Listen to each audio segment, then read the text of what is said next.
பல ஆயிரம் ஆண்டுகளுக்கு முன் வைகுண்டத்தில் விஷ்ணுவின் மார்பில் அமைதியாக இருந்த லட்சுமி தேவிக்கு ஒரு நாள் கோபம் வந்தது.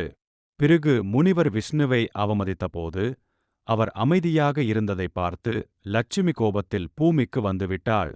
தன் மனைவியை தேடி விஷ்ணுவும் பூமிக்கு வந்தார். இருவரும் மனிதர்களாக மறுபிறவி எடுத்தனர்.